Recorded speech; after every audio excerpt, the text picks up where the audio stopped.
जय हिंद दोस्तों। मैं अभिमन्यु कुमार स्वागत करता हूं आपका अपने इस यूट्यूब चैनल एबी क्लासेस में।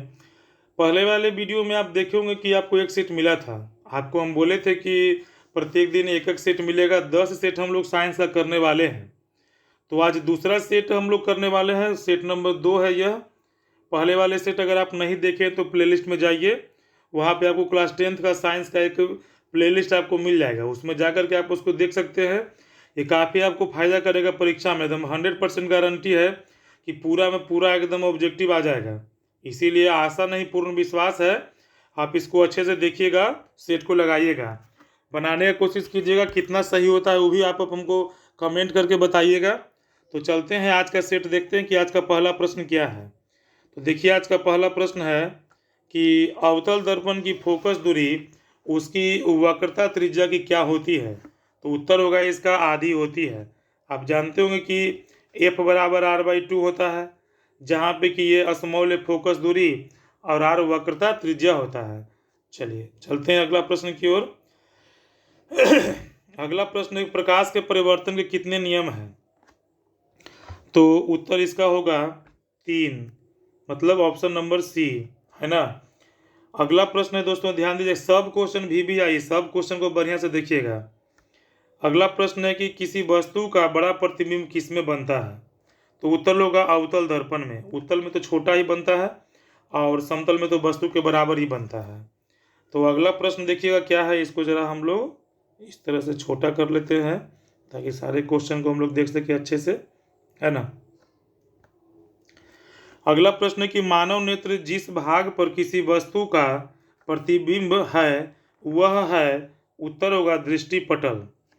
अगला प्रश्न है, चंद्रमा पर खड़े अंतरिक्ष यात्री को आकाश का रंग कैसा दिखता है। उत्तर होगा काला।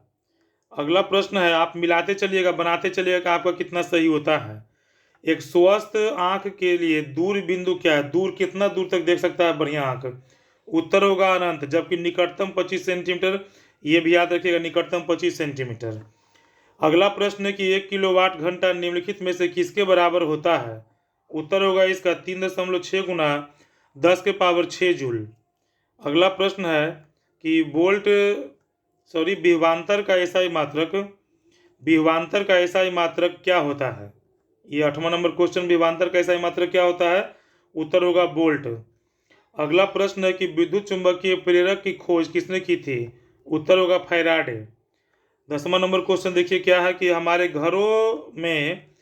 घरों में जो बिजली आपूर्ति होती है वह है। उत्तर होगा इसका, इसको हम लोग देखते हैं कि इसका उत्तर क्या हो सकता है। तो इसका उत्तर होगा दोस्तों option number C 220।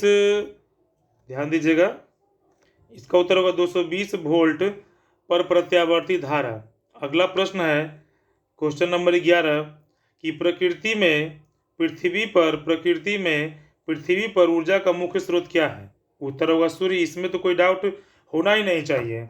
12 number question है कि पवन विद्युत जनित्र में पवन की चाल कम से कम कितनी होनी चाहिए।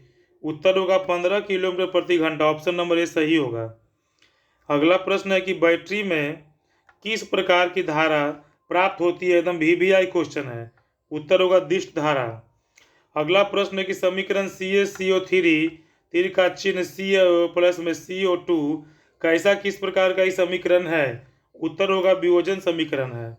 चलते हैं अगले प्रश्न की ओर। क्वेश्चन नंबर 15, संगमरमर का रासायनिक सूत्र क्या होता है। उत्तर होगा CaCO3। तो पहले वाले सेट में भी आया था। अगला प्रश्न है कि निम्नांकित में कौन लवण है। इसमें लवण कौन है ये चारों में से। उत्तर होगा K2SO4। अगला प्रश्न है 17 नंबर, उदासीन विलयन का pH मान कितना होता है। उदासीन का VVI क्वेश्चन है विद्यार्थियों, इसको जरूर ध्यान से नोट कर लीजिएगा। उदासीन विलयन का pH मान होता है 7। अगर 7 से कम होगा तो अम्लीय होगा और 7 से ज़्यादा रहेगा तो क्षारीय होगा। अगला प्रश्न है कि बेकिंग सोडा का रासायनिक सूत्र क्या होता है। उत्तर होगा NaHCO3। VVI है ये सब, इसीलिए अच्छा से इसको देख लीजिए। अगला प्रश्न है बाबू, ध्यान देना कि सीसा और टीन की मिश्र धातु को क्या कहते हैं। उत्तर होगा सोल्डर। चलते अगले प्रश्न की ओर। 40 क्वेश्चन इसमें हम लोग देखने वाले हैं। अगला प्रश्न है कि एथेनॉल क्रियाशील मूलक है। अब एथेनॉल का क्रियाशील मूलक क्या है बताइए। उत्तर होगा 1 बॉन्ड OH।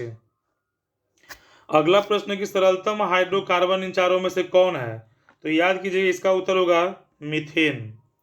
अगला प्रश्न है कि निम्नलिखित में कौन सबसे अधिक क्रियाशील या अभिक्रियाशील है, उत्तर होगा इसका कॉपर। अगला प्रश्न है कि आवर्त सारणी के उदग्र स्तंभों को क्या कहा जाता है, उत्तर होगा वर्ग।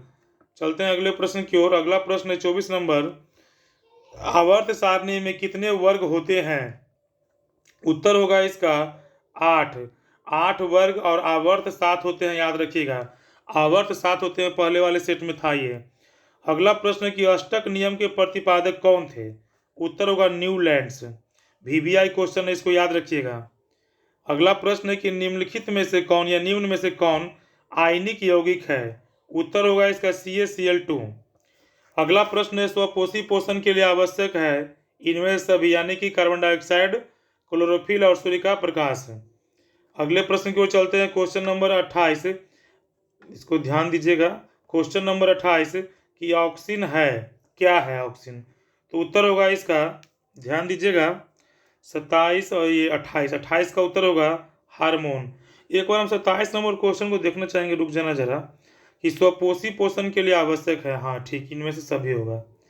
चलते हैं अगले प्रश्न की ओर कि मानव हृदय में कितने कोष्ठक होते हैं। VBI क्वेश्चन है बाबू, VBI इसको एकदम जो नोट कर लीजिएगा बढ़िया से। उत्तर होगा इसमें 4।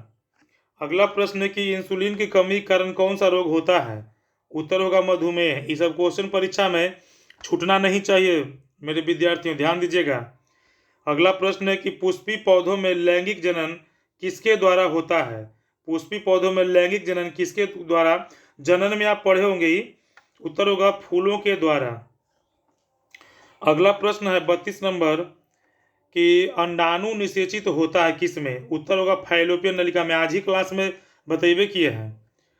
चलते हैं अगला प्रश्न की ओर कि अरे मिटर जा यार, निम्नलिखित में से कौन एक उभयलिंगी जंतु है, उभयलिंगी जंतु कौन है इसमें, उत्तर होगा केचुआ। अगला प्रश्न है 34 नंबर कि उस पौधे का नाम बताइए जिस पर मेंडलीफ ने प्रयोग की थी। बहुत बार पूछा है, इसलिए याद रखें मटर, म से मटर और म से मेंडलीफ, यानी कि मेंडलीफ को मटर खाना पसंद था। चलते हैं अगले प्रश्न की ओर कि ओजोन परत पाया जाता है। ये भी क्वेश्चन है, आपको याद नहीं होता होगा, इसीलिए बढ़िया से याद कर लीजिएगा कि ओजोन परत पाया जाता है। अब इसका उत्तर देखिए, ये वाला होगा इसका उत्तर, इसको हम बताते हैं। इसका उत्तर होगा ऑप्शन नंबर, इसको बता रहे हैं, ऑप्शन नंबर इसका सही होगा B, मतलब वायुमंडल के ऊपरी सतह में। अगला प्रश्न देखिए क्या है कि चिपको आंदोलन की शुरुआत, चिपको आंदोलन की शुरुआत, इसको सही करने दीजिए पहले।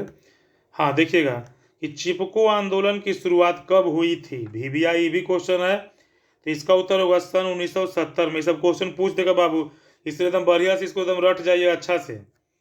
अगला प्रश्न है कि टिहरी बांध का निर्माण किस प्रदेश में किया गया था, टिहरी बांध का निर्माण, तो उत्तर होगा इसका उत्तराखंड, भागीरथी नदी पर है। अगला प्रश्न है कि on the origin of species नामक पुस्तक किसने लिखी है, उत्तर होगा इसका चार्ल्स डार्विन, एकदम पहला चैप्टर में ही पढ़ना था। अगला प्रश्न है कि क्लोरोफिल वर्णक का रंग कैसा होता है। 39 नंबर आज का सेकेंड लास्ट क्वेश्चन है बाबू, ध्यान दीजिएगा। क्लोरोफिल वर्णक का रंग कैसा होता है, उत्तर होगा हरा। और आज का अंतिम प्रश्न है कि मुकुलन द्वारा प्रजनन किसमें होता है, उत्तर होगा ईस्ट में। तो इस तरह से करके आज हम लोग सेट नंबर 2 बना लिए हैं, है ना, 40 क्वेश्चन का। तो आज के लिए इतना ही रहेगा। अब हम लोग कल एक और नए सेट के साथ हाजिर होंगे। अगर आपको वीडियो पसंद आ रहा है तो ज़रूर चैनल को सब्सक्राइब कीजिए, लाइक कीजिए, प्यारा प्यारा कमेंट कीजिए। तो आज के लिए इतना ही दोस्तों, धन्यवाद, जय हिंद।